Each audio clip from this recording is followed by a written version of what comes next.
Alors nous sommes ici au Palais des Brognards pour la première édition de l'INA Sound Festival et je suis heureux de déambuler dans quelques secondes avec mon ami Thierry sur en fait un parcours qui était en fait une sorte de parcours à travers la lutherie électronique de ces dernières années, de ces dernières décennies.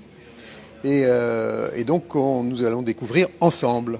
Et tout cela est un parcours qui est éminemment organisé par KR. Voilà, Keyboard Recording pour ceux qui hésiteraient encore. Donc on commence par effectivement les Moog et les Moog comme disent les Américains. Et évidemment avec des instruments symboliques et mythiques.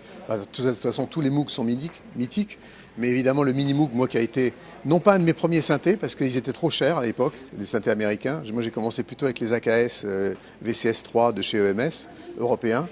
Et c'était évidemment un peu le Graal, le Mini Moog, qui est devenu évidemment au fil du temps, comme on le sait, le synthé probablement le plus populaire de l'histoire du synthé monophonique. Et puis le Polymoog qui lui a été un échec commercial complet mais qui était extrêmement intéressant, qui tombait en panne en permanence mais qui avait un son très particulier, qui a immortalisé en particulier Gary Newman avec qui j'ai travaillé il n'y a pas longtemps pour Electronica et on a retravaillé ensemble sur le Polymoog. On a pris beaucoup de plaisir à retrouver ces sonorités qui sont des sonorités tout à fait intemporelles et en fait qui sont très actuelles en fait. Et on voit effectivement là, ici, les albums qui sont référents entre Kraftwerk, New Order, Devo, qui ont travaillé aussi avec ces instruments. Là, on arrive de 78 à 83 avec les années de production, là, notamment le MS-20, qui est un synthé aussi que j'ai utilisé. J'ai eu la chance, moi, d'avoir la version plus grosse, la version polyphonique, des 3002 notamment. Et j'ai eu la chance que le patron de Korg à l'époque au Japon m'a offert le 3002 qui était le premier et je me demande même si c'est pas le seul polyphonique modulaire à mémoire. Donc ça c'était un grand luxe et qui a un son très particulier. Ce qu'il y a d'intéressant, c'est que on le voit dans ce parcours, c'est que tous les synthés, tous les sons issus de ces synthés ont leurs caractéristiques. Comme une Fender n'a pas le même son qu'une Gibson, un Korg n'aura pas le même son qu'un Yamaha ou qu'un Roland. Et justement, comme on parle de Roland, n'est-ce pas, on arrive là sur quelque chose qui a été la base une lutherie qui est à la base finalement du dance floor, de la techno et de tout ce qui a fait finalement la deuxième époque de la musique électronique avec notamment les dance music, techno, etc. avec la TR-909 ou la TR-808.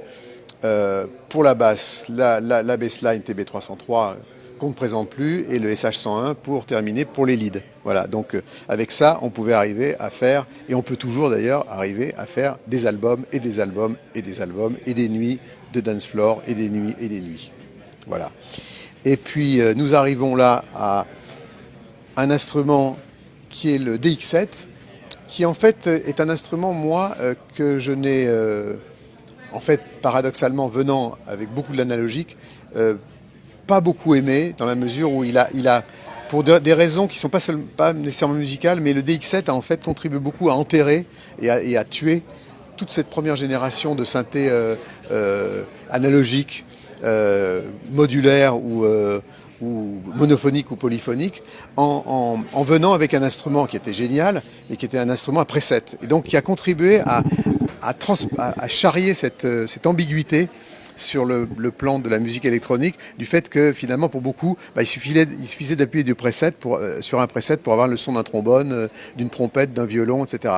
Et donc du coup, de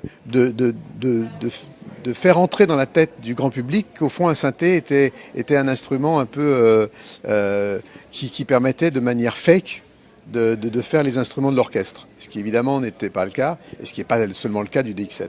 Mais en fait, disons que ça a été beaucoup plus l'instrument fétiche de Brian Eno que du mien. Et ensuite, la MPC 60, ça a été finalement l'ancêtre du Pro Tools, du Live Ableton et du Logic, et du Steinberg et du Cubase, c'est-à-dire une première plateforme totalement indépendante qui permettait en fait d'enregistrer un album complet, d'enregistrer, et je m'en suis servi beaucoup sur 2 ou 3 albums où j'ai fait des albums comme Chronologie ou Révolution entièrement avec la MPC 60. C'est un instrument que j'adore, qui bon maintenant a moins de sens parce que elle avait un son particulier, mais maintenant avec les dos et l'ordinateur, on est passé à autre chose, avec notamment ensuite avec les push, les instruments de Native Instruments, etc. On retrouve et les instruments d'Akai d'ailleurs, on retrouve cette philosophie qui a été vraiment celle d'Akai, des pads qui permettaient justement à la fois de pouvoir jouer avec des séquences pas à pas ou de jouer directement une mélodie ou ce qu'on veut, et en même temps d'avoir des interventions en live avec les pads. Voilà. Et ça a été évidemment utilisé beaucoup après dans le rap, dans le hip-hop, dans tout le reste. Et là, on arrive à un instrument qui est moins connu que les Moog, mais qui est certainement un des meilleurs synthés qui a jamais été fait, l'Access Virus. C'est avec ça que je l'utilise notamment pour la harpe laser. Moi, c'est le son de la harpe laser aujourd'hui, je le fais avec le Virus. Et c'est un instrument qui est très très très complet. Il faudrait un jour quand même que les synthés arrêtent de prendre des noms de maladies et de bactéries et de microbes pour arriver éventuellement à éventuellement explorer plutôt la bonne santé plutôt que la maladie systématiquement. Mais enfin, en dehors de ça, c'est un très très bon synthé. Voilà. Voilà, et là, bon, bah, il y a tous les albums qui ont été faits avec tous les instruments dont on a parlé, et bien d'autres aussi. Et tous les artistes à venir aussi. Donc, je me vois, mais j'en vois beaucoup d'autres. Et donc, c'est une sorte de panorama qui termine bien ce parcours.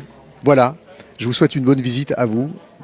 Alors, par caméra interposée, et puis venez aussi nombreux, il reste encore tout le week-end pour venir au Palais Brongniart pour cet Inasound Festival, première édition.